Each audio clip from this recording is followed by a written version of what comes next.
are live. Welcome, everybody. Happy Monday. Thank you guys so much for tuning in. Let me just make sure my settings are good. Perfect. All right. Before we get started with Sebastian Rogers, as always, we'd like to get back by featuring missing people. And we do take requests. You can email me if you have like a family member or friend or someone you know that went missing recently. You can email me and I'd be happy to feature them in an upcoming live. Today we have Rachel Carl, date of birth 94, so that puts her at 31 years old. 5'4", 120 pounds. Last seen in the vicinity, and I hope I pronounced this town right. Is it Fife, Washington? Sorry, there's a loud truck going by. Fife, Washington, motels along Pacific Highway. So they mention a bunch of motels: Glacier, Sunshine, Roadway Inn, Guest House Inn, Encino Lodge. She is definitely in the city of Fife. I hope I'm pronouncing that right. In a horrible situation seen throughout the city's business district. Oh, that doesn't sound good. If you have seen her or her boyfriend Ryan Cox or know anything about Rachel's whereabouts, please contact the father. And the number down there is 253-534-6404.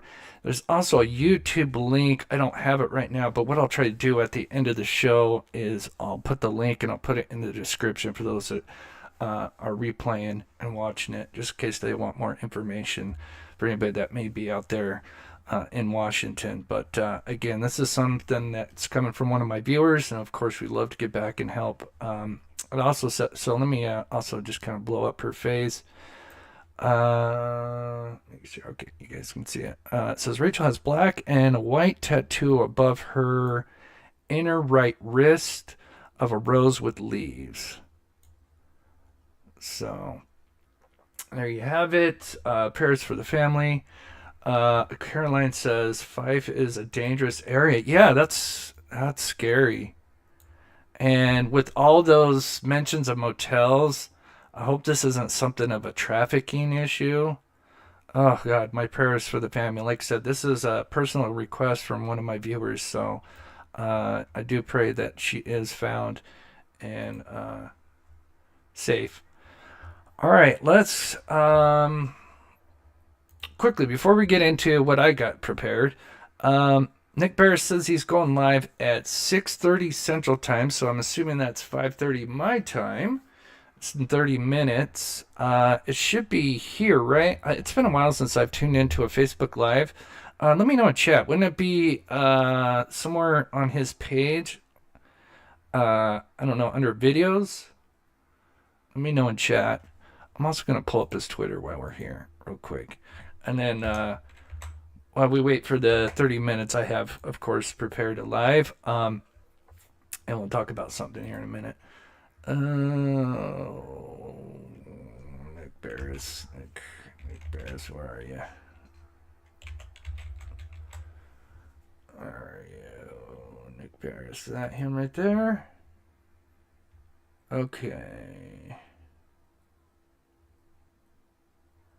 Okay, so that's him there. Yes, on his Facebook page. Okay. All right.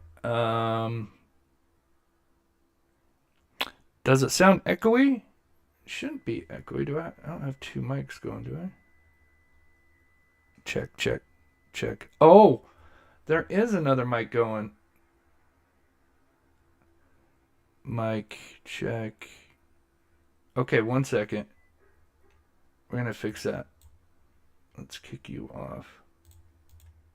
Okay, let me know how that is. It should sound better now. I don't know why. I had an extra mic turned on. Okay, should be good. So it should just be on his Facebook page, right? And it'll come up. Because I see the post about it here. Yeah, right here, 4 hours ago. And yeah, right here. 6:30, that'll be in 30 minutes. Okay, sounds better. Okay, good deal. All right. Like I said, we'll check back in about 20 minutes. Make sure I mean, I'm assuming it's got to be on his page here, right? If not, we'll find it. But anyway, let's get into it. We'll go to the first part. So I do have probably my best working theory. This will probably be at the end, but I have my best working theory. Dog the Bounty Hunter released another video regarding the Texas Roadhouse. And I know we've been told that the Green Hoodie Lady has allegedly been cleared, but I do have at least probably my best working theory up to this date. We'll get to that eventually. But after watching it so many damn times, it kind of clicked on me, something that I can kind of relate to that I've done. And anyway, we'll get to that and I'll explain it. But all right, let's get going. For anybody that's not familiar with this case, we'll just quickly play a 1-minute recap, and then we have 3 things. We're going to talk just a little bit about the stuff that SF released, just get caught up on that. There's a little sneak peek at the anniversary interview that they released, along with a little bit more from SF. And then we'll move over to the Apple Watch. Nick Beres is live, and then we'll finish with Dog the Bounty Hunter's video. And I'll kind of explain what I think they're trying to show. Okay, quick recap real quick. Traffic Court 1008 Traffic Court Commissioner. Caller guys this morning and what's happening. A 15-year-old male is not in the bed. We are right now 3 blonde hair working my bed, but we're going to turn down. I'm going to be wearing a black sweatshirt, black sweatpants. You know, those have a kind of autism. It's the first time it happened. I'm going to be in the home before midnight. All the doors are locked at this time. Informer. Sebastian Rogers is a 15-year-old autistic teenager who lives in Hendersonville, Tennessee. He was last seen Sunday night on February 25th by his mother, Katie Proudfoot. The next morning, on the 26th, his mother went to wake Rogers up and get him ready for school, but Rogers was nowhere to be seen. Sebastian Rogers was allegedly wearing a black sweatshirt, black sweatpants, his glasses, and his keychain flashlight. They also claimed that all of his shoes were accounted for, which means he is most likely barefoot. Okay, all right. The mysterious lights video and more. What do we know about the lights video and what has been released or leaked to the public? Here's a Nick. Okay. Yeah, speaking of Nick Beres, we'll be talking about him. Wait, do I got the right one? Oh, yeah, I do. Okay. All right, let's just quickly, I know we've already gone over the video that SF put out trying to claim that there's a possibility it was Sebastian, and he has since put out some more stuff in another video. Again, like I said, he really wants Sebastian over at that construction site. It's really weird. But anyway, let's just kind of recap. He posted a video, which I think was supposed to go with the anniversary interview, because it sounds like he wasn't happy that it was released early on.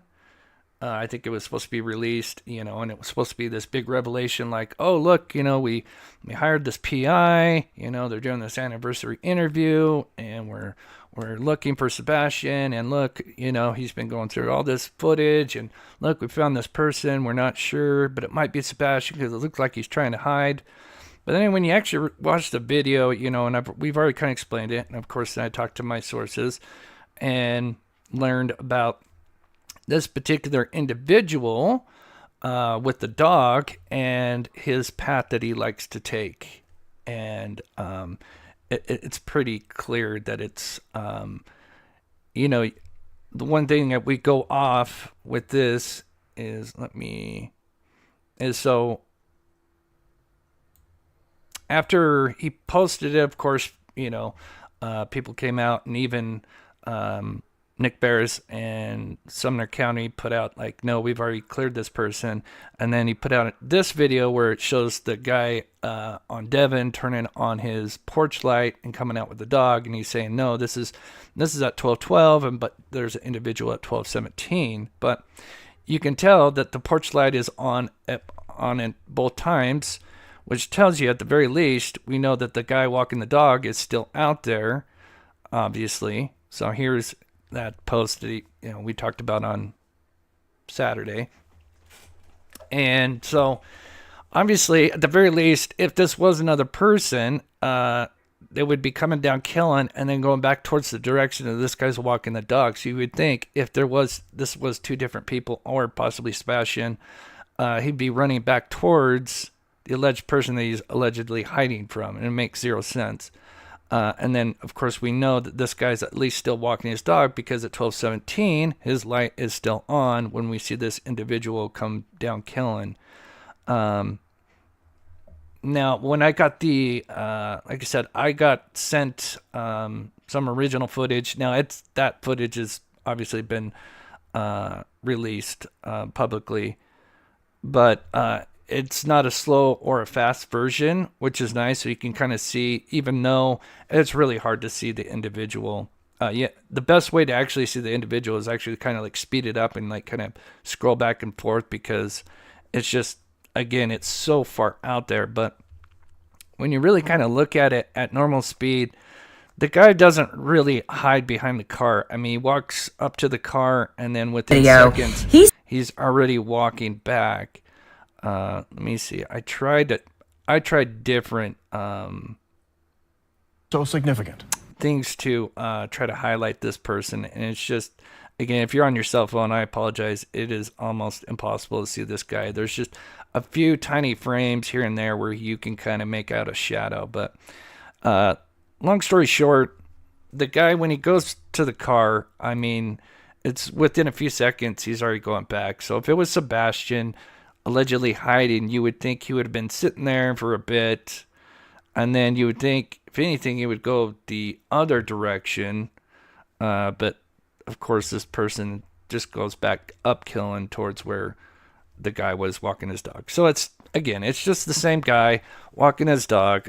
We talked about it on Saturday, but I just want to recap because he put it out another video, which I think came out yesterday, which is showing that allegedly a scent dog tracked Sebastian's scent through this same area. Again, he is trying really hard to get this narrative of Sebastian, wandering off into the construction. So let's take a look at this. That person, Okay. Sebastian So Rogers, this was who vanished. released, I think, yesterday. It could have been Saturday night, but within the last 48 hours. So far, without a trace from his home. That was almost a year ago.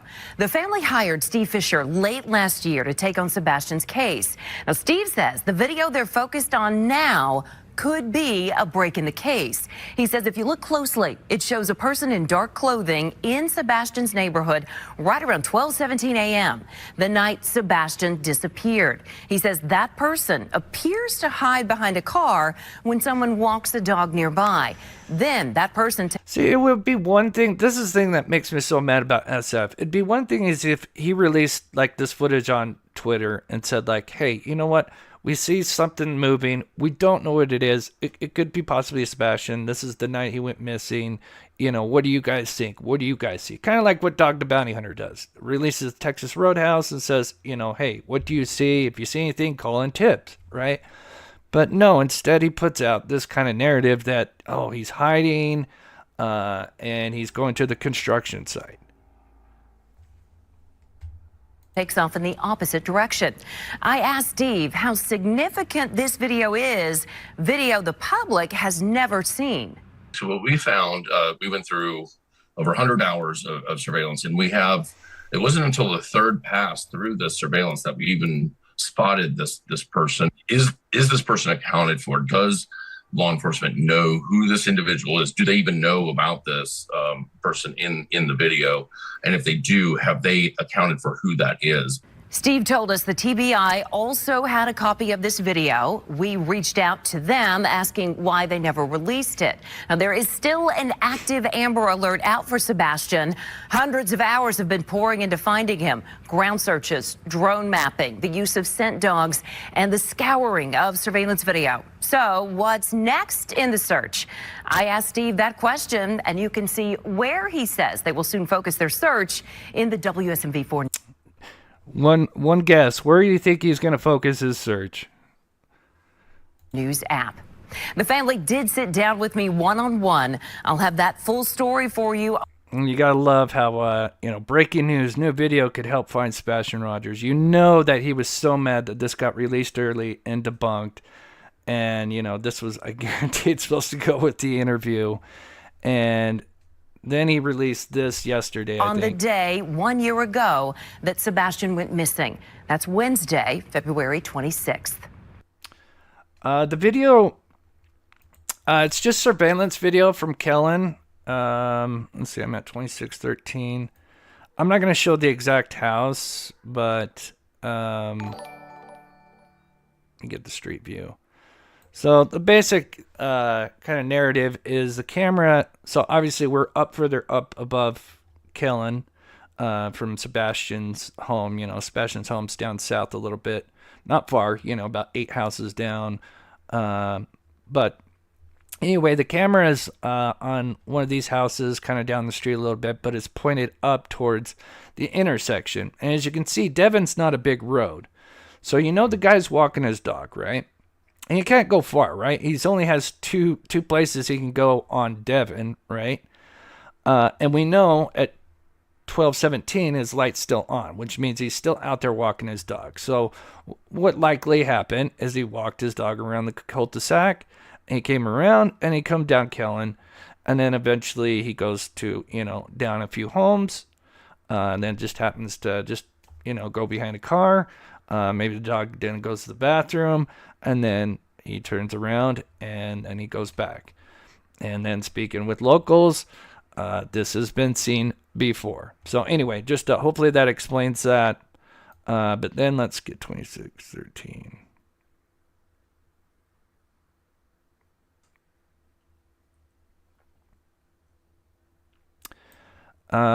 So then he posted, I think this was yesterday, talking about a scent dog that tracked Sebastian's scent, which has been debated back and forth whether they really actually got a scent.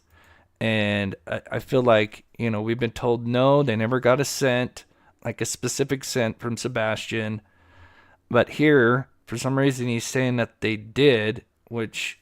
am I wrong? This has been debated to death, and this was cleared up saying no, they did not get an actual scent from Sebastian, like a tracking scent. But for some reason, because he posts this video and it shows allegedly a scent dog kind of going through that same area, and then headed kind of towards the construction site.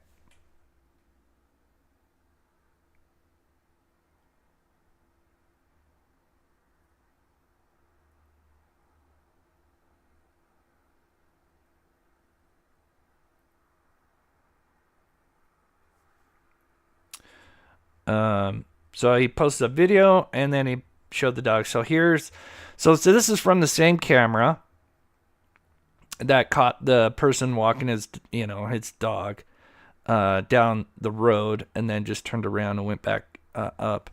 But I guess here's some footage of, I guess, allegedly the scent dog following a scent, according to him. But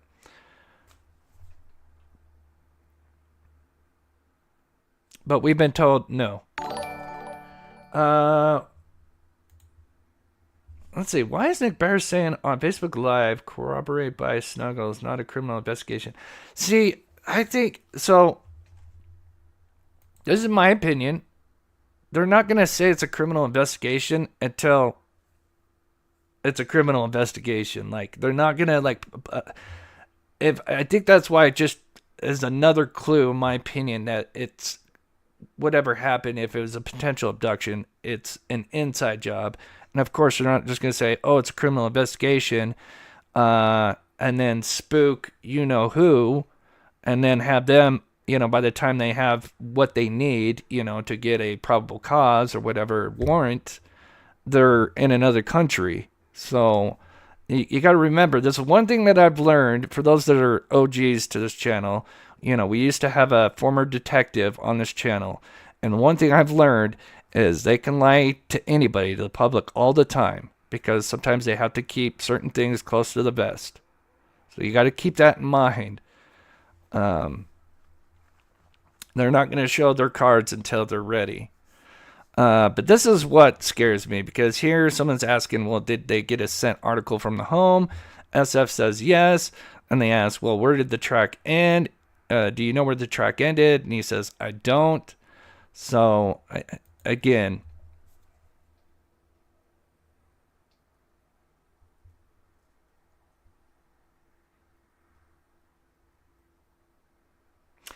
and how there's just, in my opinion, there's just no way he could have evaded all of those cameras. I mean, just coming out of his home, there's a camera facing the front and the back. Almost there's a 360, covering a camera at some angle covering that home. I know it's at night, but and that's just the initial cameras around the home. Like down Killen, there's tons of cameras. Obviously, just that one home has multiple cameras facing different directions. And they're really good cameras. How in the hell did he get past those? And so here's Nick Beres saying, yeah, the dogs never picked up any scent of the boy.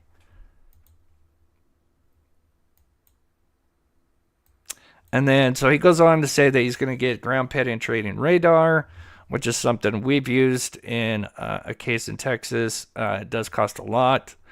And then now people are like, well, can we crowdsource fund money? And so I worry about that, because if there's no real actual basis to, do a search, and people are going to start spending money, where if they don't really, this is just all kind of on a hunch, I don't know. So then, let's see, what time is it? Okay, 5:20. All right, we'll tune in to Nick Beres here. Speaking of him, he posted this, I think, earlier today, basically saying there's no real news.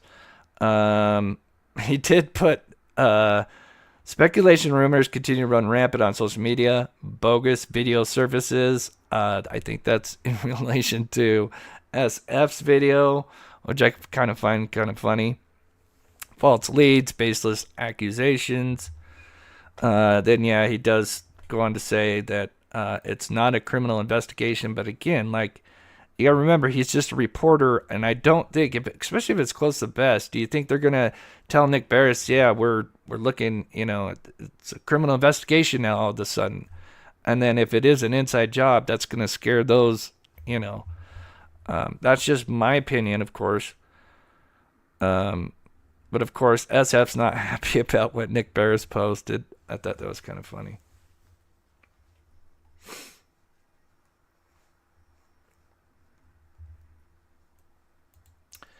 This is apparently somebody called Sumner Shares. Yeah, I doubt they're going to say it's a criminal investigation up until the point it is. Like, if you know what I mean, like,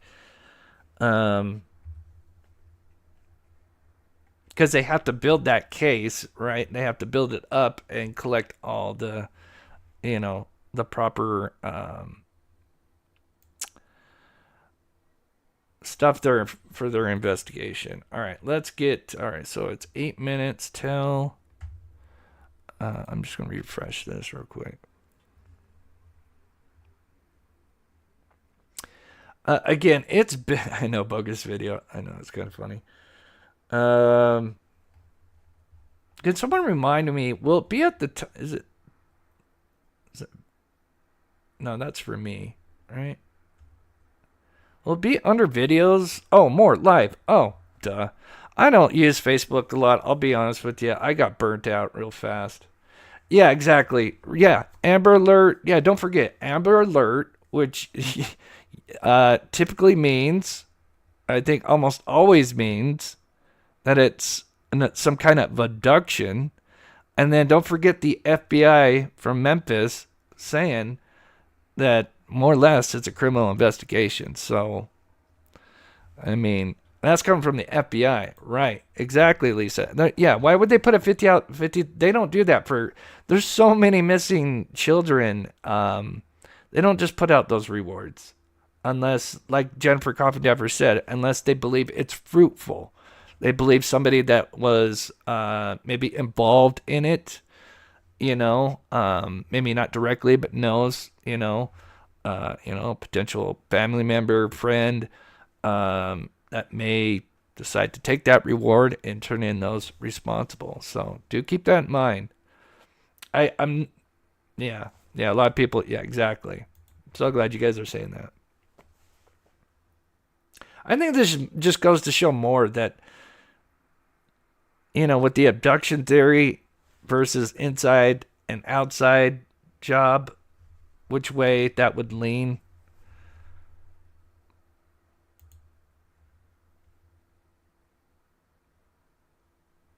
Okay, so we have it up here. We're 6 minutes out, but I think I have, like I said, I'm not saying I have the answer for the Texas Roadhouse incident, but I think I have, to me, my best working theory on what may have transpired that night. And I'm really excited to see what you guys think about it because, again, Dog released a new video. It's the same video, but he used AI in it, which that's kind of a double-edged sword, and I'll explain why, and I'll show you some of the reasons why. When you use AI enhancement, it can kind of be a double-edged sword because it kind of smooths pixels out, and it can do some funny things. So it can add things or take away things, and I'll show you guys what I mean. But anyway, we got 5 minutes here.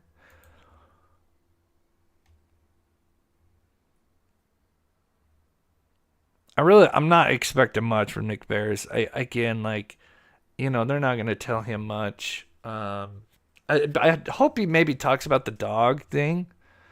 And maybe a little bit about the interview. I don't know if he knows much about the interview.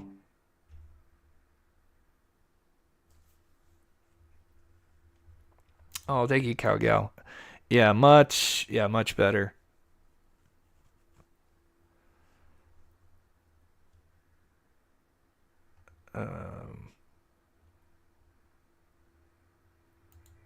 Yeah, that too. Yeah, exactly. Yep. Let me just get set up for my next spot once we're done with Nick Beres. We're gonna talk about the Apple Watch, and the Apple Watch will also kind of play into the Texas Roadhouse a little bit. I do have it's kind of part of the working theory, but yeah.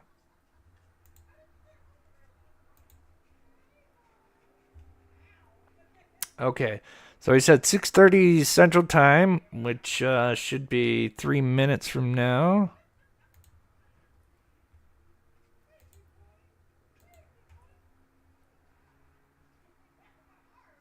If you guys can, please hit that like button. I know my mods and stuff say that a bit. Let me get caught up with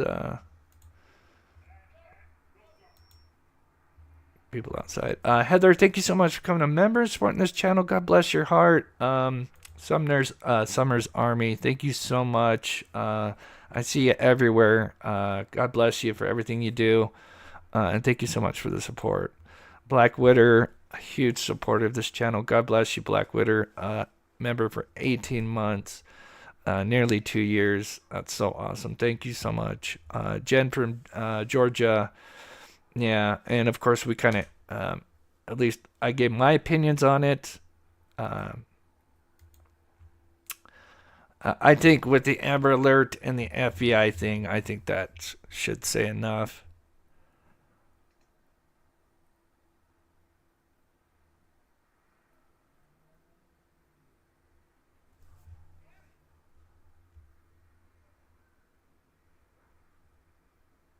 Yeah, we're definitely going to talk about the Apple Watch, and we'll break down the Texas Roadhouse. And like I said, I think I have my best working theory to date. Not to say that it's the answer, but it's probably the best thing I could come up with.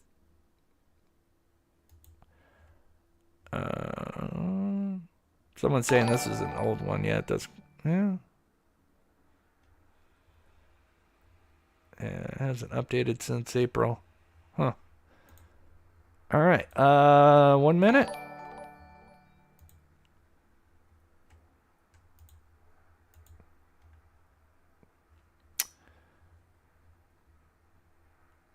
If you're just tuning in, if you haven't already, please hit that like button. Let's see. Leslie says, Chris, don't trust anything he says. He lies. I'm not sure which one. Are you talking about SF or Nick Beres?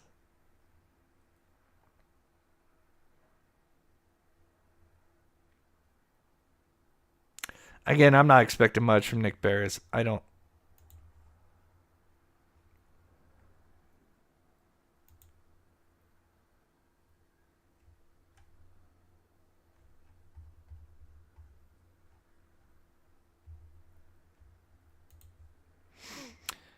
Right here, 6:30. Okay. All right. Let's see. Is he punctual? Now, would there be like a red dot or something letting you know that he's live? Anybody know in chat? Again, I'm not a.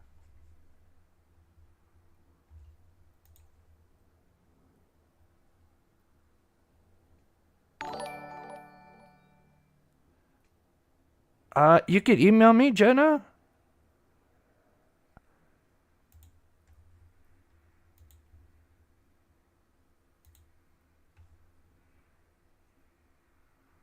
It is 6:30 Central, right? It'd be 7:30 Eastern.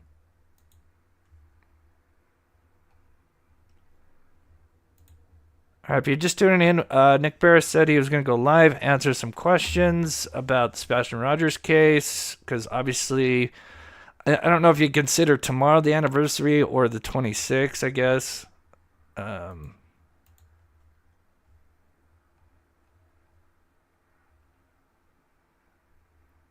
He's live now. Refresh. Okay.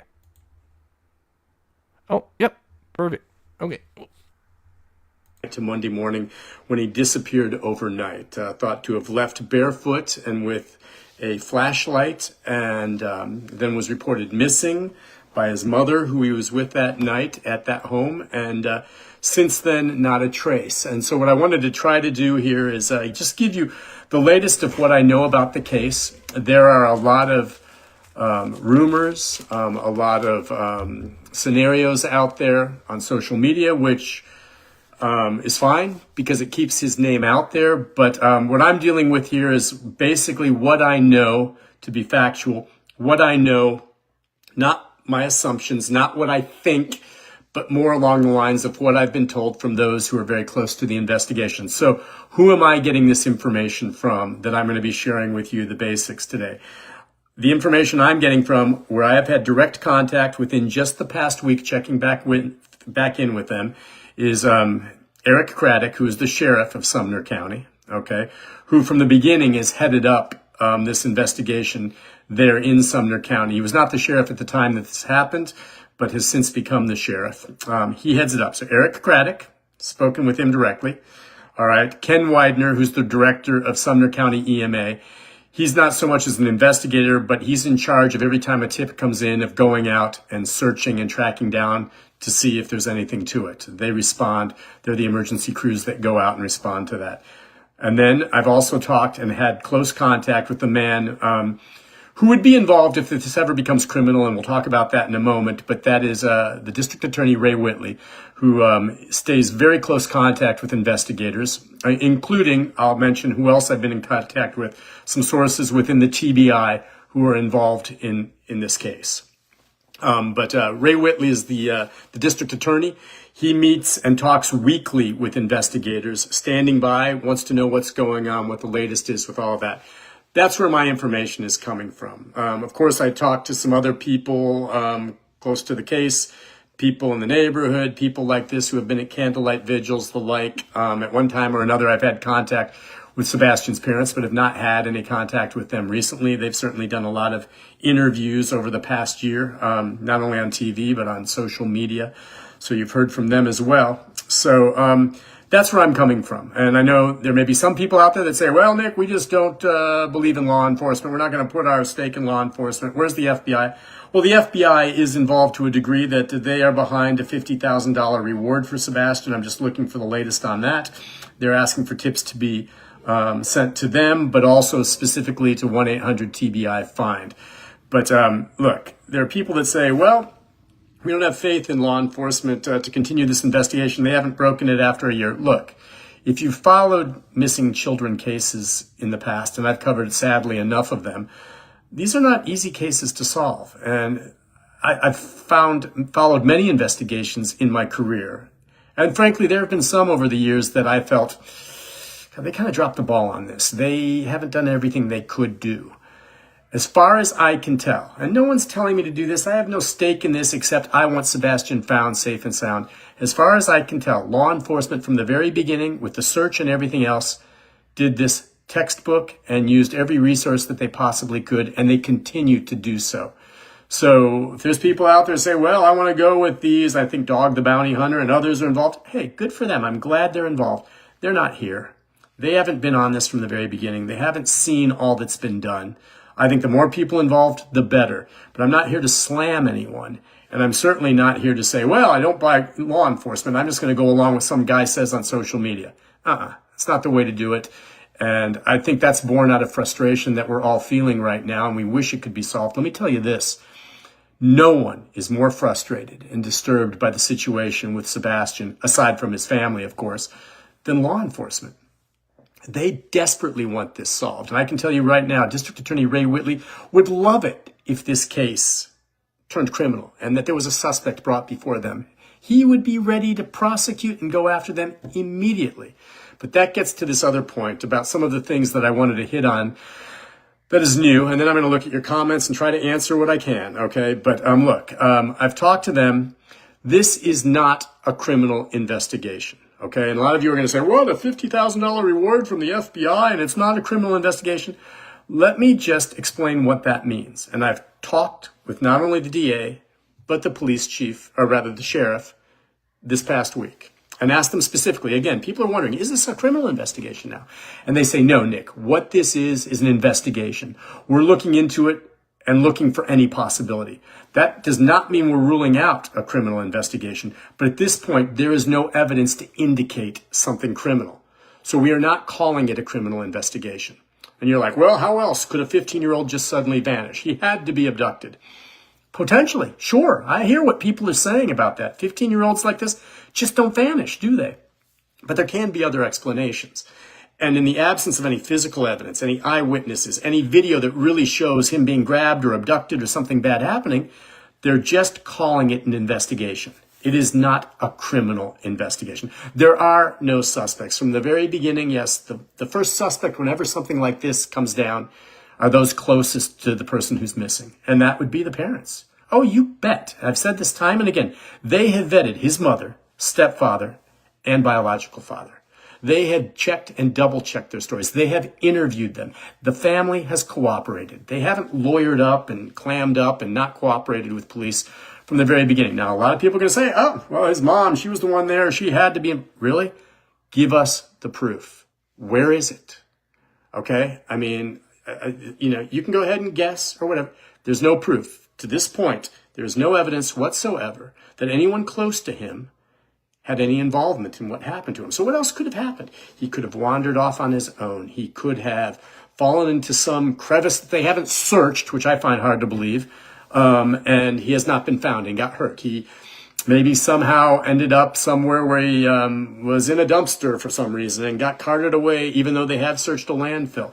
I don't know. I'm as at loss as anyone else. So in the absence of all else, do you think there's a possibility he was grabbed or abducted? Absolutely. And law enforcement will acknowledge that is a distinct possibility. But they say at this point, there is no evidence of that.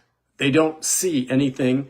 Trust me, if there was some inconsistency or some evidence or something that pointed to any one of Sebastian's family members, they'd nail him and hope that they could break and crack him, and then Ray Whitley would prosecute. Now, I'm not saying that evidence might not surface as this continues, but as we speak here right now, there is no evidence of that. And if you're tuning in here hoping to hear some new revelation, the sad fact is here we are a year later, okay, and still talking to all of those who are close to this case.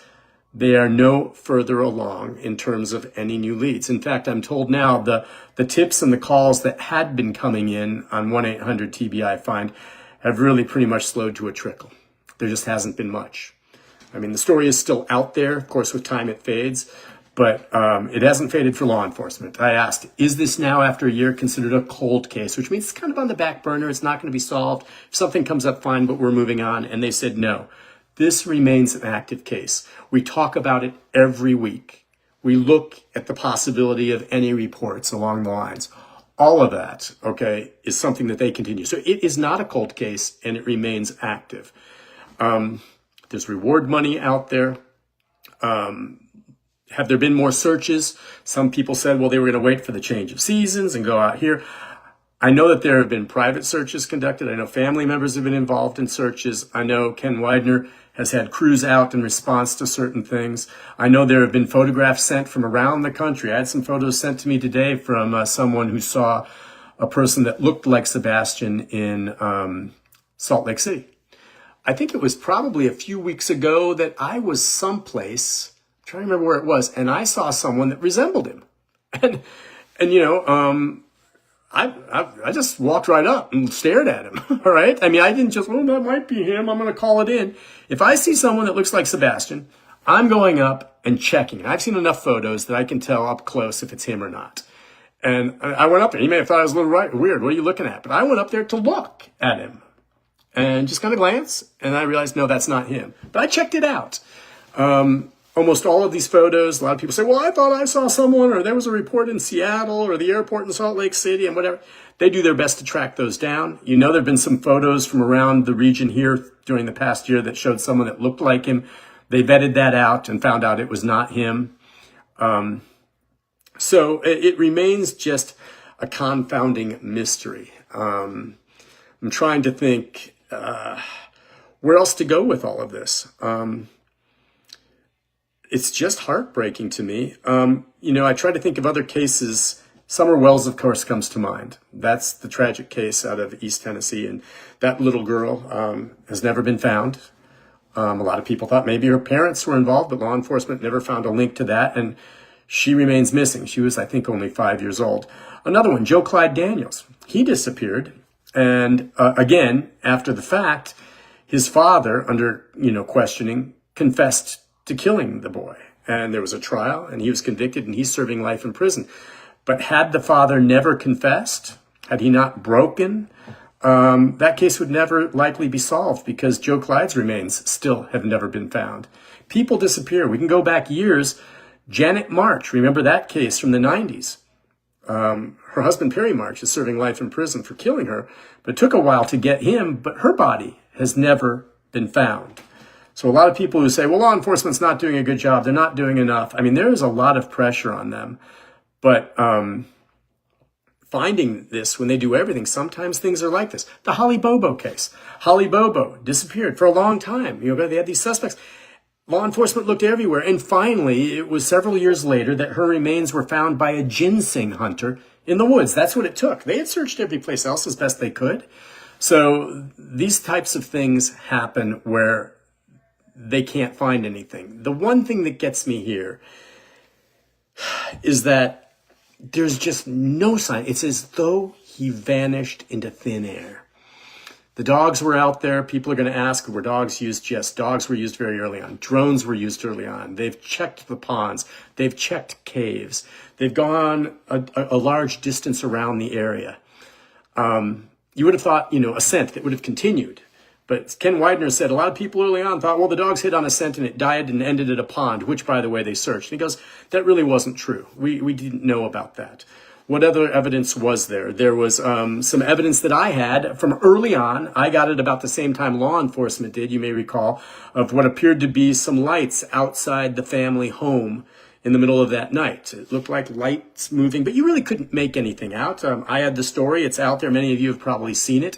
Not long after I ran that story, law enforcement eventually had it too and analyzed it and then came back and said there's nothing of evidentiary value in that video. To this day, I still don't know or have a good explanation for what those lights were, but they're telling me unless something new develops right now, they don't think that has anything to do with why Sebastian disappeared.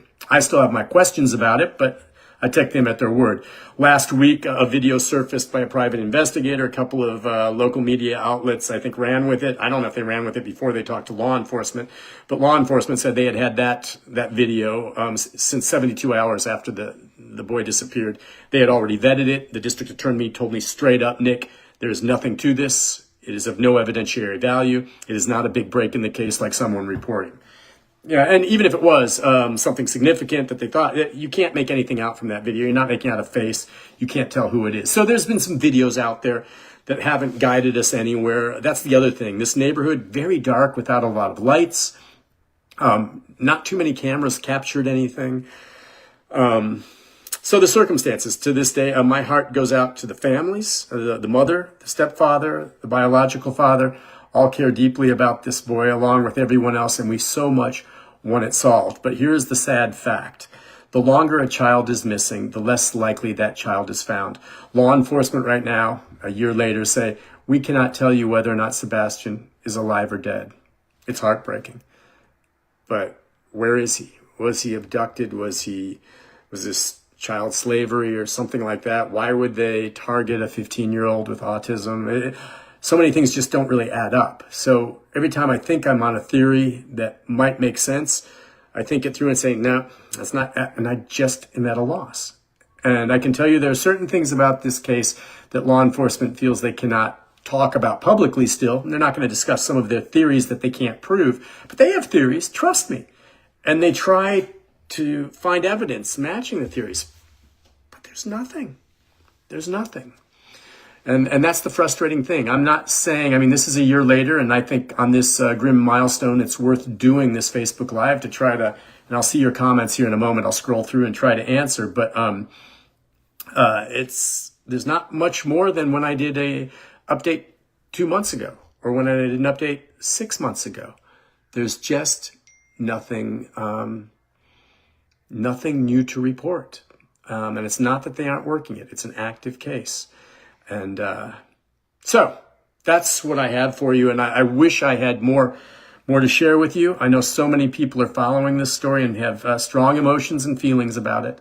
And I'm with you. And if some of you are angry or you don't understand or you don't agree with me, that's okay. Because what we're talking about, and I think regardless if there's disagreements, we all are coming from the same place. And that is hoping and praying that somehow Sebastian is found alive somehow and can be returned to his family. That's my goal. I have no, for people who say, well, Nick, you're just going along with law enforcement. Oh, Nick, you don't follow. I have no dog in this fight. No one tells me what to report, okay? I go ask the questions. I get that from different sources, and I report it at what I believe to be credible. The only thing I care about. I'm not looking for clicks on my Facebook page. I'm not looking. I get paid by the station to do my news stories every day. My sole goal is to try to keep the story out there to some degree, try to answer your questions, and hopefully help in some way solve this case with Sebastian. That's it. I have no other dog in this fight. So I'm going to go with what I believe is factual and most credible. And I've tuned out a lot of the noise that's on social media because some of it, frankly, started getting pretty darn ugly. People attacking each other and saying, oh, that doesn't help. And I've talked to law enforcement who said throughout all of this, the social media has done absolutely nothing to help this case, and in fact has muddied the waters. because it's just so out there. But again, in the vacuum of no information on what happened to him, I can understand in this day and age with social media how things explode. And I'm on social media here myself right now. But I'm going to stick to the facts as best I can and try to answer the questions that you may have. And I'll do the best I can. You may not like my answers, or you may not agree with what I say, and that's fine. I think that's the case. You're feeling as sad and frustrated about this as I am. I'm just trying to be as fair and as impartial as possible. So I'm going to scroll back down through this and look at many of your questions and comments and see what we got here. Why is it all of a sudden not a criminal investigation? It's not all of a sudden not a criminal investigation. I guess maybe Elizabeth had heard that people maybe had said, well, yeah, it's criminal, or they heard investigation, they took it as criminal. It has never been a criminal investigation. It's not been ruled out. That they're not saying there's no criminal activity here. What they're saying is right now it's just a general investigation. Maybe he wandered off on his own. Maybe he was abducted. We don't know. If we decide that we have evidence that he was abducted, it'll become a criminal investigation. Right there. Yeah, so you got to read between the lines, right? It's not a criminal investigation until it is, right? This is basically what he's saying. I don't know why his live is broadcast is doing that.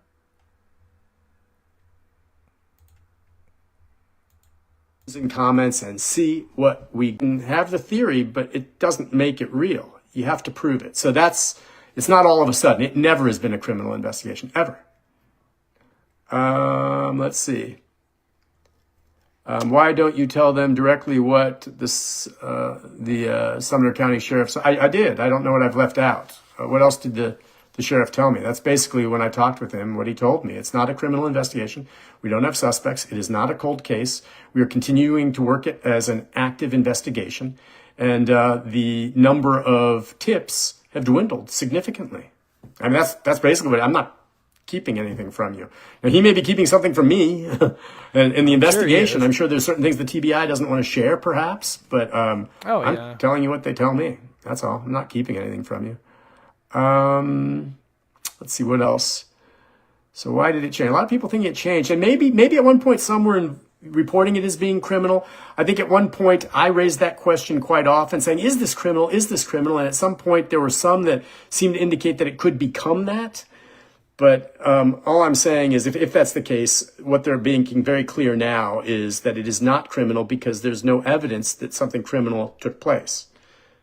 There can be other reasons why Sebastian's missing besides a criminal act.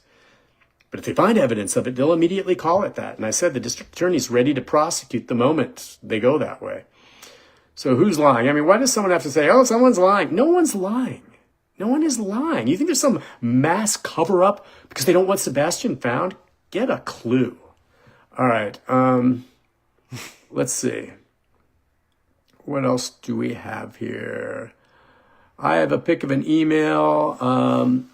He's saying, in fact, it is, look, whatever. Believe what you want to believe, okay? If you want to believe it's a criminal investigation, it changes nothing, okay? There's no suspects. There's no evidence. So believe it. If you believe it's criminal investigation, then that feeds the narrative that, yes, clearly someone had to take Sebastian because he wouldn't disappear on his own, which, frankly, I'm inclined to agree with you. It's unlikely that he just disappeared on his own. Someone else had a hand in this. There you go. But there's no evidence of it. Without evidence, you can't call it criminal, okay? I mean, that's just it. So call it what it is. And maybe at one point an investigator said, yeah, we're looking at it as a criminal. But I'm just telling you, I talked to the district attorney. I talked to the sheriff. I talked to Ken Widener. And I talked to my sources with the TBI. And they said, hey, at this point, it is an investigation. It is not a criminal investigation because we don't have evidence of a crime other than a boy missing. And a boy can go missing for a number of reasons that aren't criminal. I mean, that's just it. I mean, I don't think that's that hard to understand. So call it what you want. You want to believe it's criminal? I don't care. Fine. Let's wait and see if they charge someone or make an arrest. I mean, whatever. I think they need enough evidence. I don't know. Right? You know, they're saying Brandon Carter says it's a criminal. That's fine. Believe Brandon.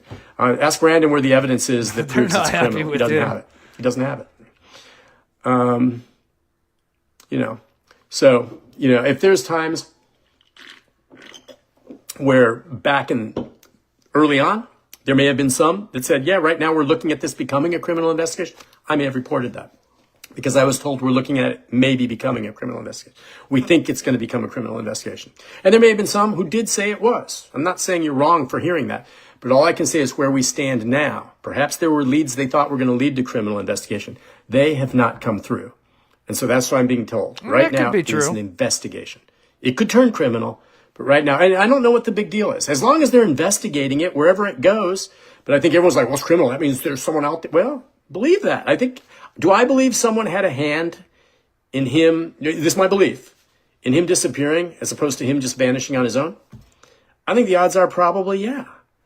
But I need proof of that. Right. And without proof of it, it's a theory and not proof that it's criminal. Yeah. Yeah, a lot of people say that the law enforcement screwed up the investigation since day one. Really? How? Were you there? I was there. I was out there. How did they screw it up? Tell me how law enforcement screwed this up from day one. Please, someone explain. Everyone's saying, so they lied to us. I guess, why would they lie? What do you guys think? Let me know in the chat if you guys want to continue this. I'm sure it's about over. You know, what about the flashlights I told you? They told me that the flashlights don't seem to have any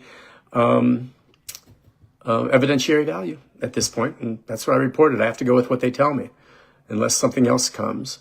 Finally, someone quoted the correct reward amount. It is $50,000. I heard that there was some other reward money out there beyond that, but I've learned to be very, very cautious with reward money. A lot of people throw out, oh, I'm going to pay this reward. The reward will get this big. And when the case is solved, sometimes the money that's really actually paid out to the person who helped solve the case, if there was one, oftentimes isn't as much as what they said originally, or it's hard to collect. Now, the FBI is offering $50,000. If the FBI is offering it, you solve the case, you're going to get that money. And so it is $50,000 from the FBI. But I know some of the other monies out there, I can't vouch for it, but I've heard it's at minimum $50,000. Let's see. Yeah, this one woman says, I have a friend from high school that has been missing for almost 28 years. It's like she vanished into thin air. Yes and no. Everybody's kind of mixed. I know. A lot of people I think wondering. He's about done a lot of people saying, Nick, you told us it was. If I told you early on that it was a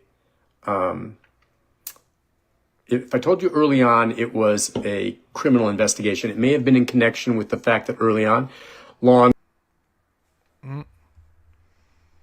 I wonder if that had to do with the FBI thing, maybe responding to that. Let's see. We'll continue this for just a little bit more, and then I'll recap it. Oh, sorry, got it on mute. And early on, law.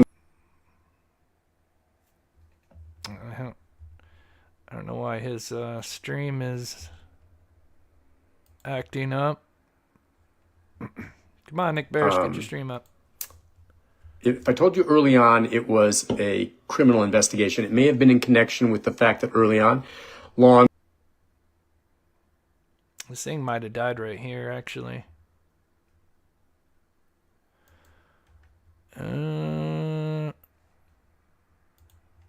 That might be it.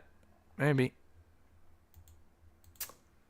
If I told you early on it was a criminal investigation, it may have been in connection with the fact that early on, law. Yeah. Alert, the Amber Alert remains in effect for Sebastian. It doesn't necessarily mean that a child was abducted or is someone who's a victim of a crime, but it does mean that child is determined to be in imminent danger. A lot of things can go toward that. I think most of them apply to someone being taken. But all I'm saying, whatever was said before, okay, based on what some may have told us or what some of the implications were, I am telling you now that it is not criminal, that it could. This is kind of getting annoying with this stream. I think we've heard the most, and I can recap. Oops, I just hit something I didn't mean to hit. I'm not surprised with what he said. Let's see. It looks like he's finishing up. Let's just see. So I'm just trying to establish that, but I don't want to spend too much. Let's just assume, if you want, those of you who believe it's a criminal investigation and that we were told it was and that's what they said, fine. Let's just assume it is. Okay, if it's a criminal investigation and it's been criminal for all this time, they must have a suspect in mind. Why has no one been arrested? Where is the evidence that makes it criminal? That's all I'm saying. If you want to believe it's criminal, fine. I can't remember. I've done so many stories. I'm just telling you what they've told me now. Yeah, they're just going to keep But repeating. believe what you want to believe. Believe it's criminal. That's fine. It changes nothing. Whether it's criminal or not. Okay. All right. I think he's just going to be repeating. I'll have to look back. So I'll just recap what he said, and if it did go longer, maybe I'll look back at it. But I think he's just going to get. I think everybody's just going to keep asking him about that criminal thing. Just my opinions, and it might not be the most popular opinion. I mean, we got to keep in mind he is a reporter. You know, us YouTubers, we're not bound to a network. You know, yes, I'd like to have a good reputation. You know, especially with you guys. You know, obviously I make mistakes, but you know, I have no problem admitting when I'm wrong. But I think as him being a reporter, obviously, you know, he's kind of bound to more, you know, just being, have to be very careful about what he reports, right? Because just like this, if he did say it was a criminal investigation, I'm sure the chat's just going to chew him up for that. So, that's just my opinion on it. You guys may feel differently, and I feel the frustration. And I think he, you know, in between the lines, he's, you know, like we've all said, even though he's saying it's not a criminal investigation until it is, and that's just really all that means. Even though he's saying it's not, that just means that there's just still, you know, they're building that case, right? And I know some may feel like maybe he's covering up. I know some people think that there's possibly a cover up or corruption. Believe me, I've gone back and forth on that. I fully understand that as well. It really blows my mind with how much, you know, all these cameras, you know, these weird lights. It's bizarre. And then, you know, the way, you know, the mother and stepfather act, you know, in my opinion, major red flags. So anyway, let me just see one last thing before we click out of him. Let's see, what else do we have? We'll move on to why? No, let's see.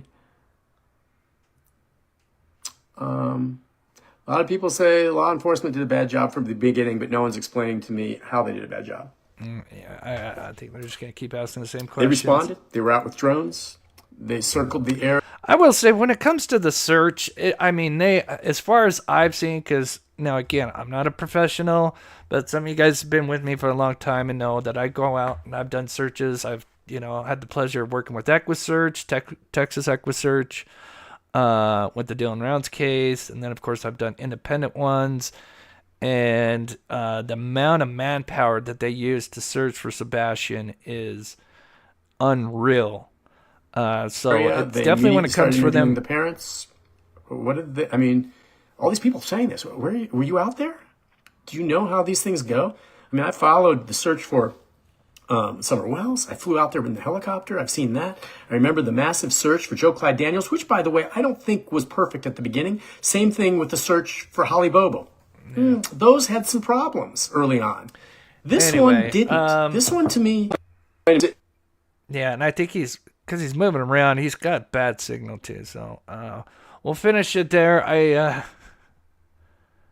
I'm not surprised with what he said. I don't think, you know, we were going to get anything. He did mention, I do think it's interesting, he talked to the district attorney, Ray Whitley, says he's ready to prosecute if they have a case. Then he mentioned Ken Widener, EMA. Does anybody know who Ken Widener is? Then, of course, Eric Craddock. And then he said he had talked to TBI. That was kind of some of the people he spoke to before this. For anybody that kind of missed the first part, so I'll just kind of recap.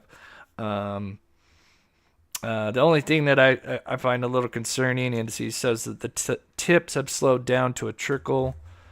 So that is a little concerning. But let's just check chat here. We'll move on to what I wanted to present to So let's take a look at before we get to Texas Roadhouse, because like I said, I do have a little working theory. But this was brought to my attention when I was watching Clutch Them Pearls. I didn't even think about the Apple Watch. I mean, I thought about it, of course, but I didn't think about was it seen after Sebastian went missing, because for those that don't know, I'm sure most of you guys know the Apple Watch. I'm not an Apple guy, but Apple Watch obviously is just like another cell phone that's attached to, another device, electronic. It has apps on it. Of course, from what I understand, I've heard that they had like Life 360. That is something, if you're familiar with the Riley Strand case, Strand. He had Life 360, and of course they noticed that, just before he fell in, they noticed that his watch had stopped, So, so anyway, obviously at the Texas Roadhouse, we can see that she's, of course, on her phone. She's taking a picture of Sebastian, but we can see that she has her Apple Watch on. Now, of course, we know that that's another thing that you can track people with, right? So let's see. Does she have it after Sebastian disappears? Let's take a look at this, right? For those who haven't seen it. People are saying the reward is up to 347,000. Holy cow. I will look at that. After we get to this, we'll pull that up. Is that on Dogs or At Night Media? We'll definitely check that out. Yeah. So let's just take a look. I went back. I tried, looked at everything for Katie, right? All the interviews that I could see her hand. And let's just see. Does she have the Apple Watch after Sebastian disappears? Because remember, it's one thing to have a phone, right? But, you can set that phone aside and go leave your home, maybe commit a crime. And now, of course, your phone, you're not being tracked by your phone because you left your phone at home. But with a watch, you'd actually have to take it off, right? So I thought somebody mentioned in yesterday's Just Clutch Them Pearls live about her not having her Apple Watch after he went missing. I'm like, oh, my God, that's kind of interesting.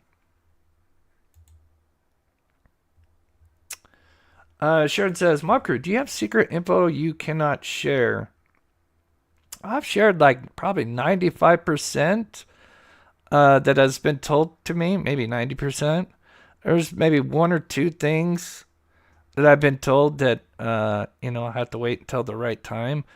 There's probably one of those that not tonight's live, but maybe I'll have to talk to my source and see if I can rebuild that one of the other things. But let's check out this watch, and then we're going to get to Texas Roadhouse.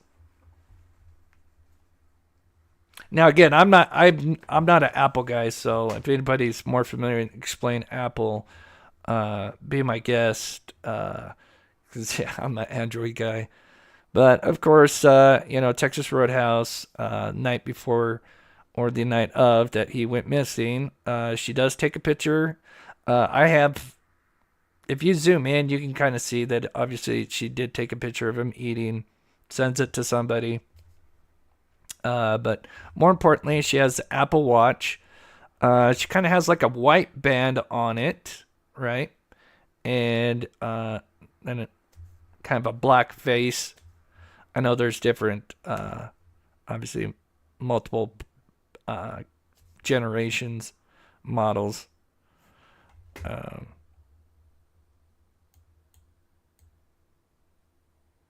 Okay.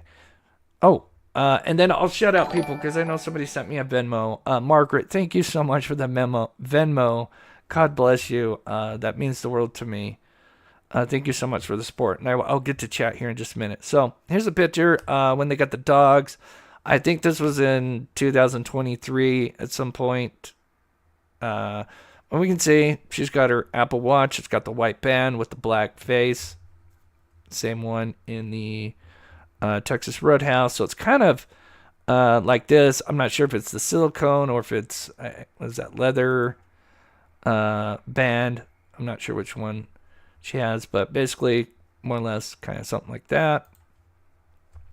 So then I went and looked to see if in all the other interviews after he went missing, did she have it?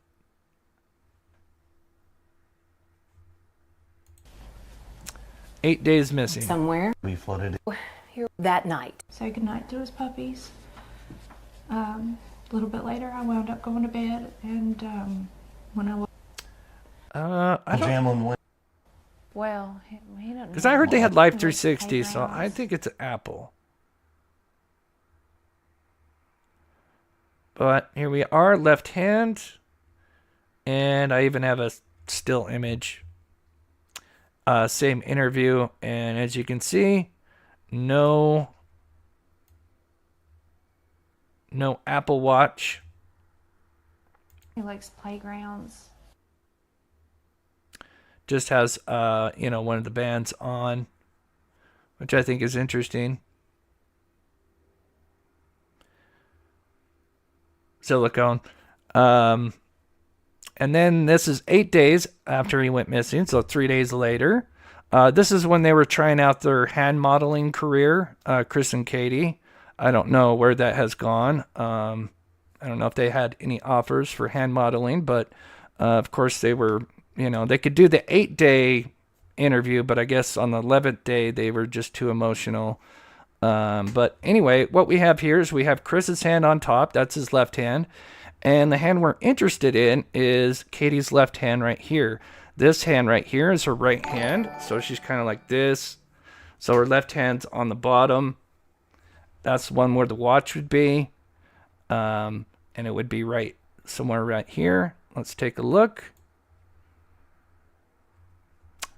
There it is without the hand on. So again, this is her left hand. That's the hand that would have the watch on.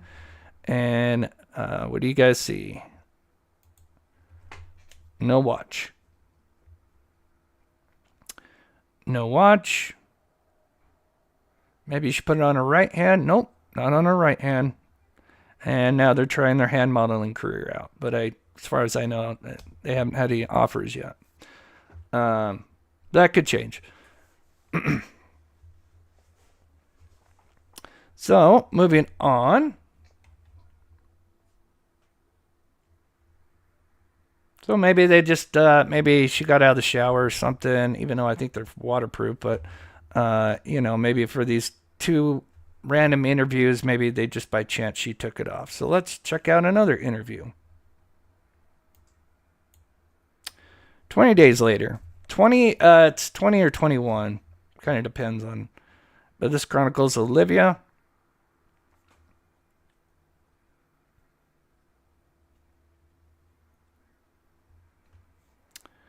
And let's see. There she is. She's got the band on, but no Apple Watch.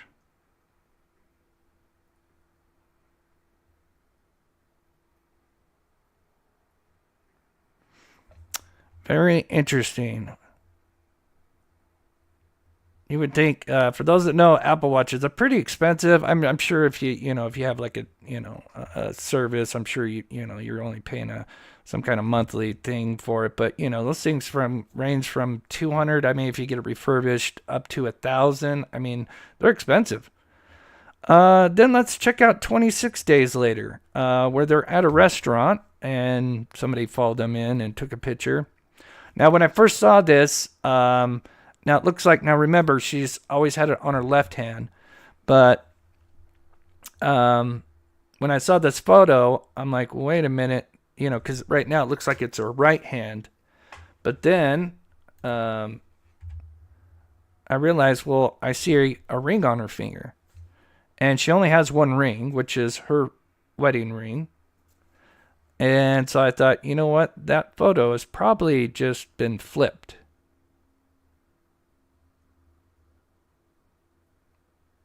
So it's actually not her right hand, because you can see the ring. It's just been a photo that's been flipped. And we can see the ring on her ring finger. And we can see the ring. She doesn't have any other rings. I've looked at all of her hands on all the previous previous interviews. So I think this was just a flipped photo. And there we go. No watch, but it's interesting. It's almost like, when you get you wear a watch and you take it off and you kind of got that wrinkle on your skin. It does now it could just be that she had a band on, because there is kind of like something that could be from the watch, but again, it's tough to say. And then here's her in court. Now, of course, with court, it's considered an electronic device, so you wouldn't probably see them. They'd probably have to leave that in the car. But I just wanted to check just in case. But here's her in court more recently. And here's another close-up of it. Because I think someone said that they thought this was the Apple Watch, but no, that's just two bands. So what do you guys think? That's kind of interesting. The timing. No Apple Watch. Didn't get it replaced. Right? You would think maybe if it broke, she would have replaced it, right? Don't you have like insurance just like your cell phones? If it broke, you could just get another one? Am I wrong? Even if she lost it or broke it, wouldn't she just get another one? Or maybe she doesn't want something like that on just in case. Just saying. If there was something nefarious to this case with them, right? Just an observation, right? But I had looked at everything that I could find on Katie. I'm sure I probably missed a few photos, but I looked up everything, anything after he went missing. I don't see a watch, which concerns me deeply. Now this leads into this. So Dog put out another Texas Roadhouse video. Now I know that we've been kind of told that the green hoodie person has been cleared. I'm still a little 50-50 on that. But there's something that finally just kind of hit me. And I know it's not like a big revelation, but I do think it's relevant. And I'm sure some of you guys can relate to what I think happened at this Texas Roadhouse. A possibility. One of the better possibilities, in my opinion. I could be wrong. Again, I'm not perfect. This is just my best observation. So I'm going to play it. Keep in mind, he's Dog's team, they did an AI enhancement. And I'll kind of explain why that's a double-edged sword, because AI tends to smooth things out, which will make some things look good and then make other things look weird. And I'll kind of point those out. Someone emailed me a picture. Okay, if I get some time, I'll check that out.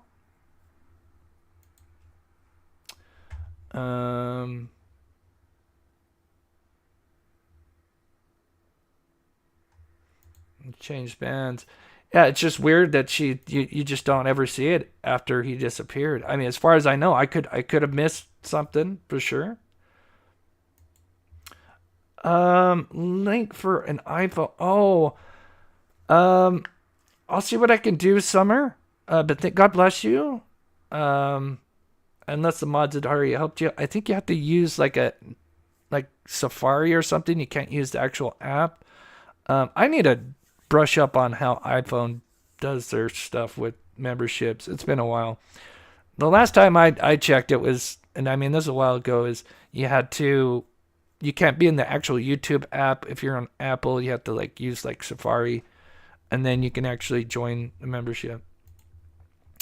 Much respect from Calgary, Alberta. That's so awesome. Thank you, Summoner's Army. God bless.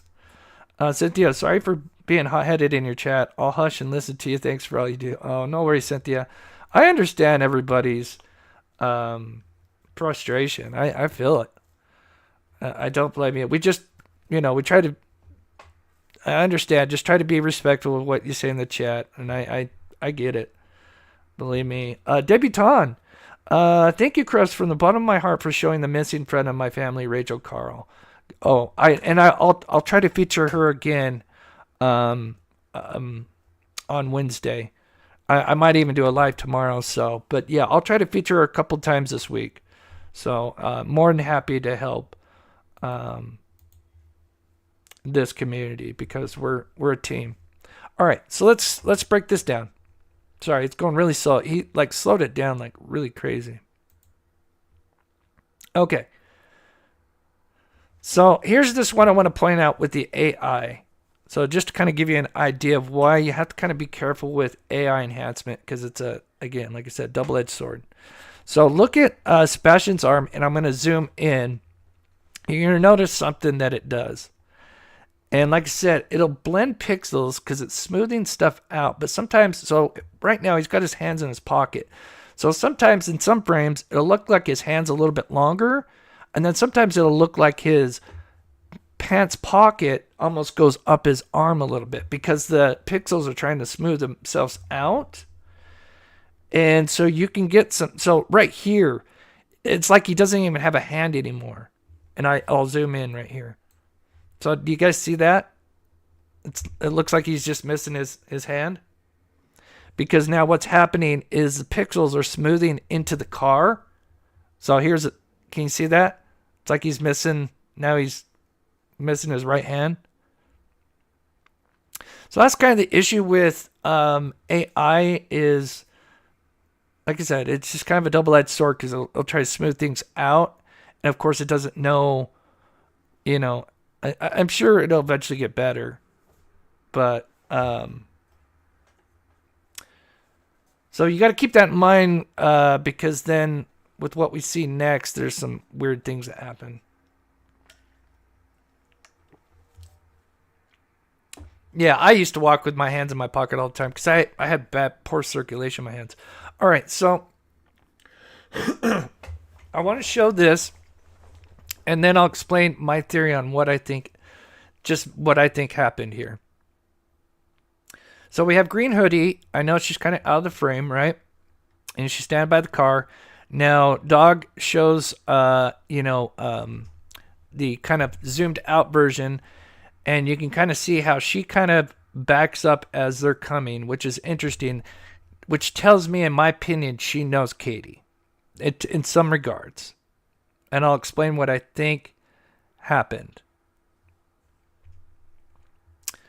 So she sits there, Katie, and of course, poor Sebastian's like, clearly seems very concerned.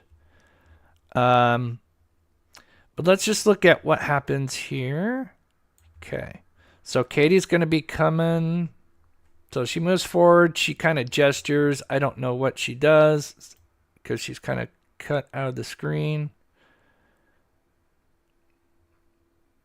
Okay. And I zoom this in. But watch her left hand here. And you can see it in the reflection of this window. Right here, you see her left hand come out. Right in the reflection, right here. Here it comes. And I'll zoom it in. I know if you're on your phone, you're like, I can't see crap. Right there, you can see her arm. And you can see her left hand coming out. Almost like, give me something. And again, I've gone back and forth on this video. But I think I have my best working theory on this.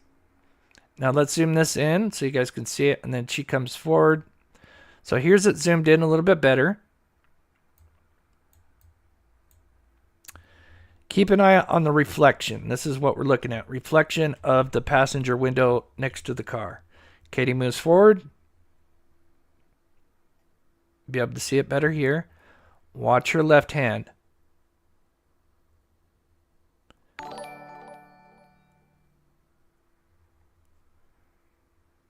Here it comes.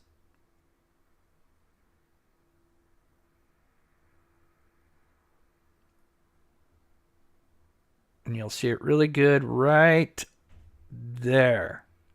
See, hand right there. Let me pause it right there. Do you guys see that? Okay. It's better when it's not paused because when it's moving, you can kind of make it out. But you've got the sleeve and then you've got the hand.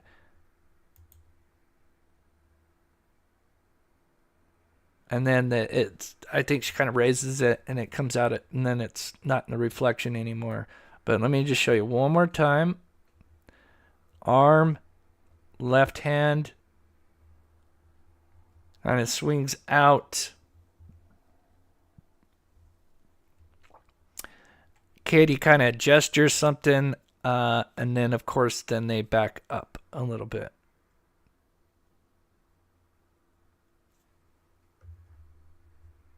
Some people see the face. I don't see a face. I think what we're seeing is a reflection of stuff. That's just my opinion, of course.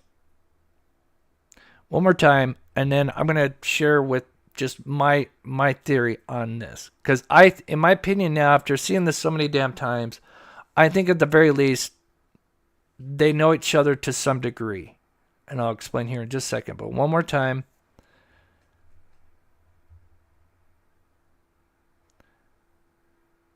She moves a little bit forward towards Katie.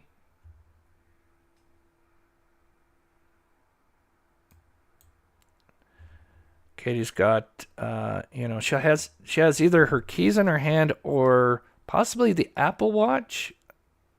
Lean more towards the keychain, but I do wonder, did she sell her Apple Watch? And I'll explain why I'm saying that in just a second. I'm sure people could relate to what I'm going to say here in just a minute. But we can see the reflection of her arms starting to kind of come out, and then we can actually see it in 3, 2, 1. See the sleeve and the arm. So here's the arm. There's part of the hand. At least that's what I'm making out. I mean, I could be wrong, and maybe there's something else. Maybe it's pareidolia. I could be wrong. I know some people saying sleeping drug, maybe. So this is my working theory, because I just don't think there's no way in hell that this lady shows up. So okay. The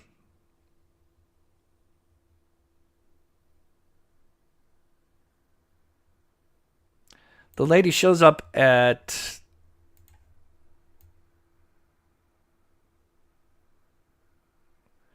6:22, right? 6:22, right? And goes right between the two cars, and she just sits there, right? For 2 minutes. She sits there. So I'm just going to speed this up. She's standing there. Sometimes you can kind of see her. I know, people have dissected this, but so then we go. Remember, it was 6:22 or 18:22 if you just want to leave it military. And it's not until 18:24, more or less. So 2 minutes. I don't think that's a coincidence. This is what my working theory is. So I'm sure there's probably a lot of you that have done this. You guys know those. Well, now there's apps. I used to just go from on a website called KSL Classifieds, and if you wanted to sell something, you just put it on that site. Now I know they have apps, and the only one I can think of is, I think it's called Let Go, but I know there's probably hundreds now. But the apps where you can just sell something, if you want to, sell a monitor or sell an old cell phone, then usually typically how it works is, you put your item up, out there, and then you get, either emails or text messages from a potential buyer, right? And then usually it's the buyer's obligation to come to the seller, obviously. Now, usually you can negotiate, right? But, and I've done this before where I'll be at a place and, because they can't, maybe the buyer can't meet until after they get off work. And then so I'm out somewhere and I'm like, oh, hey, well, I'm here. Why don't you just come here and meet me? And then they exchange whatever they're selling. So now you can take that and go, if you want to go towards drugs, maybe, or was it an Apple Watch? But what do you guys think? I mean, that makes the most sense to me. Now, can it ramp up there to nefarious, like, what was being sold or what was being transaction? But I just cannot. This encounter is not random, in my opinion. After looking at back and forth, I've been back and forth. I know that green hoodie, and again, you got to remember that law enforcement can lie to us. As one thing we've learned from, working with a former detective a long time ago, is, there's certain things they got to keep close to the vest. But that makes the most sense. Now, whether it's like, again, more nefarious or just a simple transaction of something not nefarious, I don't, however you want to put it. Yeah, 11 True Crime did a really good job. Yeah, she did. Big shout out to 1111 True Crime. Yeah, I like her. Yeah, she's funny. So yeah, huge shout out to her. But there's no way. The lady's standing by her car, and the reason why it hit me is because I've done, I've sold some shoes before, and I was, I wasn't at a restaurant, but I was at, I can't remember, but I was at a store, not a restaurant, but a store. And then the guy just met me, and he was in the parking lot waiting for me. And I usually, and how it works is you tell him, like, because if you're meeting somewhere out there, you tell, like, hey, I'm driving this car, right? So look out for this car in this parking lot. So to me, I think at the very least, the core, now whatever's being being transferred between the two is, up for debate. But to me, this is not random. Just no way. She shows up 2 minutes and she's standing between the car. And Katie has no issue walking right up to her. So that's my theory on it. I know it's not like a huge revelation, but I'm just going off like, God, I've sold a lot of stuff on, again, I use KSL Classifieds, but I know there's, those apps, like, and I think there's like one that's called like Let Go or something like that. But yeah, I know a lot of people are saying the Yellow Jacket. I've looked at him a little bit. I'll have to look a little bit more. In my opinion, I don't see anything nefarious about the Yellow Jacket guy. Not saying that there isn't, but I haven't seen enough that literally, that, sticks out to me anyway. I know someone was saying that you could see a photo of Sebastian on there. I think that's a little bit of a stretch. My opinion, of course. Let's see. Let's check the update. And thank you everybody to hear. If you haven't, please hit that like button. It does help get this channel out there. This video. Do we go to dog? Would it be under dog? Oh yeah. $347,000 reward. So some people are wondering if that number is specific to something. The actual number 347, because why not just 350, right? I mean, if you can raise 347, why not just get it up to 350? I think there's a relevance to that number. Anybody have any ideas in chat? 347? Is that because I know Dog is pretty religious. Of course, I am very naive when it comes to religion. I just fortunately just never got into that. But anybody have any ideas about that number? Because again, why not just be 350? I mean, that 347's got to be some kind of hint at something or reference to a religious time he went missing. 347. Oh, I haven't even read this. Let's see what they say. Today our nation weeps as we stand at the 1 year mark since Sebastian Rogers went missing on February 25th.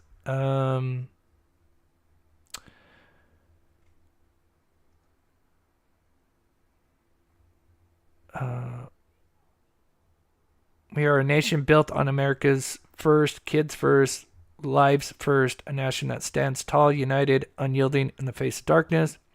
Sebastian's story isn't just a missing child's case. It's a gut-wrenching wake-up call for every mother, father, patriot who believes in protecting their own, defending our values, fighting with every ounce of strength to bring our children home safely. Well said.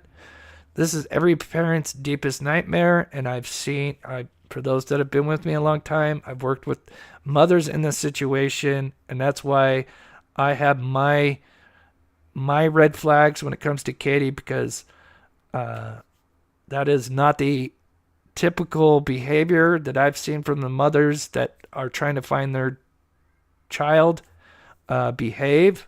They don't go out and disappear. They are everywhere on any media channel, whatever they can do to get the word out. She's disappeared.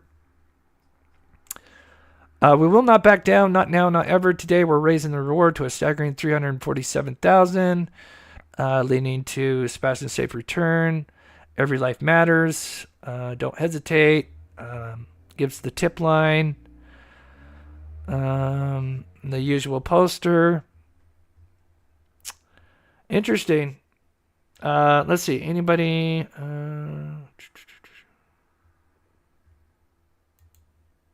Alan says 347 in the Bible. It refers to the payment of 5 shekels for every firstborn or his parent. For every firstborn or his parent.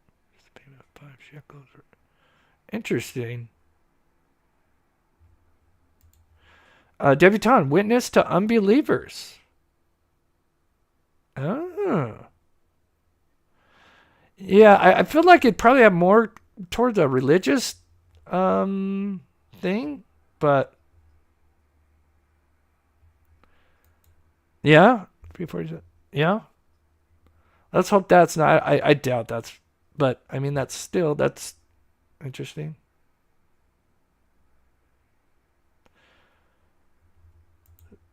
Angel number, spiritual awakening. Interesting. An address, yeah. Yeah, I could see. Yeah, I could kind of see a possible address, but I think more just because knowing, he has that religious, background. I would lean more towards it being something related to maybe what purple sneakers. But who knows? Maybe it could be something else. Let's see what this says in the chat. Nothing else. Let's see if what's his face. Let's put anything else out. Nope. No more video. So I may do a live tomorrow. Maybe I'll just do a members live. Because I don't know. What do you guys think? Is tomorrow the anniversary? Do you consider 26th the anniversary? Because now that they've gone back to the 25th. I know it's a big deal, but I know if anybody was wondering, the interview with the parents that comes out on the 26th, so it's not tomorrow. It will be Wednesday. I'm not sure what time. Does anybody know in chat? I know someone said like it was like during the evening when the interview. I would think it'd probably be at the very least like around 7 Eastern, I think, for being the anniversary, that would be probably, that 5 o'clock headline news interview that they would show, but I could be wrong. The 25th, yeah, so maybe we'll probably go live tomorrow. Yeah. Do a 24-hour marathon. I'm sure you guys would get sick of me. But I do appreciate all the love and support. I usually try to keep my lives pretty, short. Did we go over everything? Yes, I know somebody asked me because there are and I'd guys tell you up front, most of the stuff that I've been told, I've been able to share with you guys. The last thing that, in my opinion, is a big revelation. So just for anybody that missed Saturday's live, I was allowed to say, I don't know if I've got it in this one, the 258 car, just in case if you weren't here on Saturday. Let me just pull up the screenshot of it.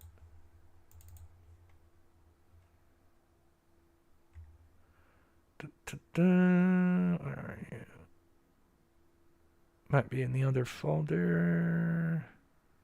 I gotta organize my folders better.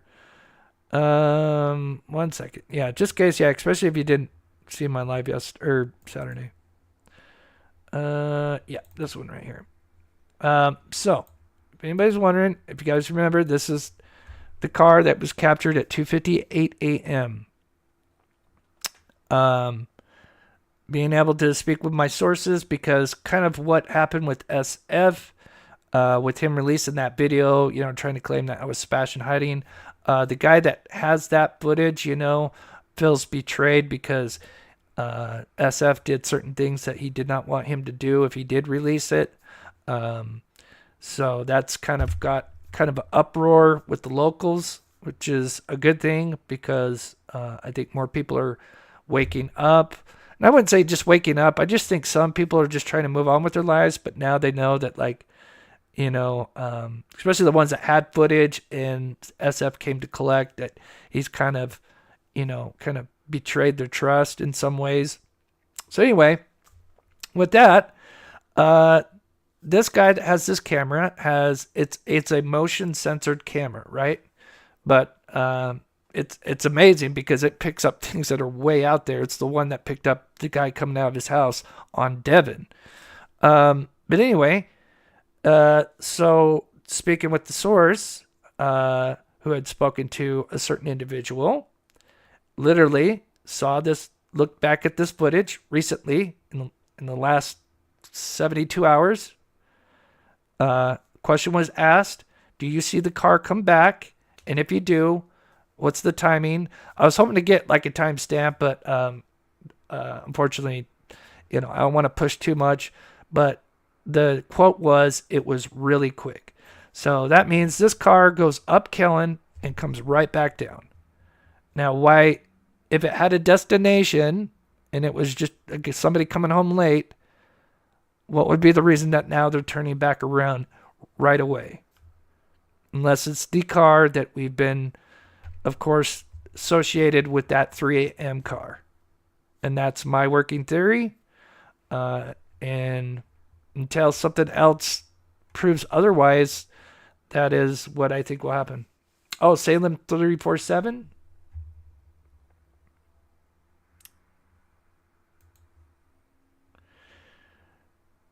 $18.24 on TH. I'll take one look at it before we finish. Oh, clutch has gone live, so I better finish up. Dog. Sebastian Rogers, dog.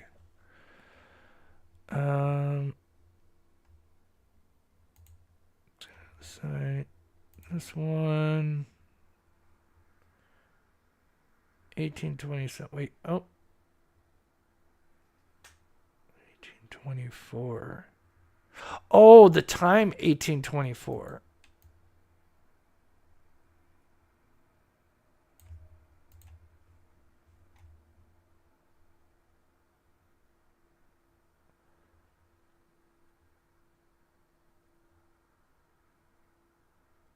And he's got, I think, his phone in his left, or is it right hand?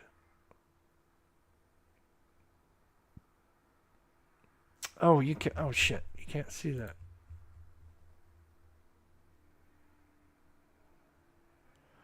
I don't think the yellow. That's just my opinion. I don't think the yellow guy. I know that him, and that other guy, the worker, turned towards Sebastian and Katie, and that's what also concerns me. Like, that there's something going on, because it clearly gets his attention, and the worker that comes by right now, he's at his screen because I got it zoomed in, but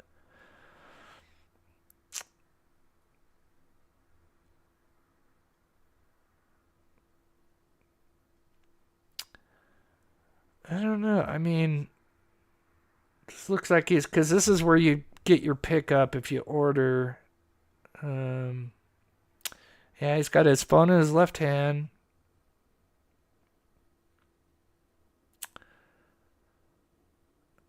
I'll if I get time, I will look at it a little bit more. Yeah, I don't know if I have this particular clip in my thing. I will look at it, and if I have time, I'll try to add it in tomorrow's show, just to take a look at it, if I can. Can't promise, but I will try. But my working theory is there was definitely a transaction of something. Whether it was nefarious or not, I think this was definitely, at the very least, if just say it wasn't nefarious, she met up to buy something. Because I've done it before. And that's what it feels like to me, because she shows up a couple minutes early. That's not a coincidence. So, NJ, it's good to see you, sweetheart. Thank you so much for the $5 super chat. God bless your soul. Gifted Mob Crew membership. Thank you so much. God bless you. Lady Rose gifted a Mob Crew membership. Thank you so much. Leslie and Billy chat saying Zoom. Yeah, I will look at it more. And I'll try to include it in tomorrow's show. Lady Roses, love your hard work on your channels. Thank you so much. And then again, shout out to Deborah for the Venmo. I don't know if I got anybody else's.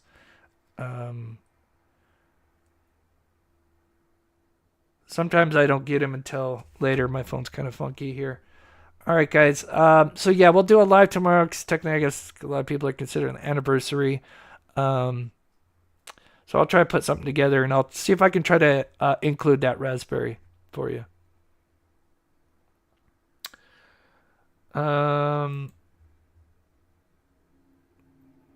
Nancy Grace, Seth, and Justin. I'm not sure. Maybe if someone in chat knows. I've only focused on Nancy Grace when it was Katie and Chris. So.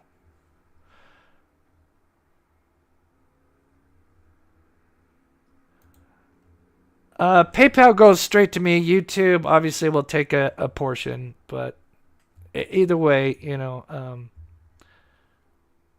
I am grateful if you do, but it's not something I beg for. So, all right, guys, I hope you have a wonderful rest of your night. I know Justin's live now. He does a great job covering this case. And of course, shout out to my wonderful mods. God bless every one of you for what you do. And hopefully I can get something together for tomorrow. And then I'm really excited to see this anniversary interview, because I just feel like they wanted to fit that interview with the narrative that there was this new footage of possibly Sebastian. So it'll be interesting if that's in the interview as well.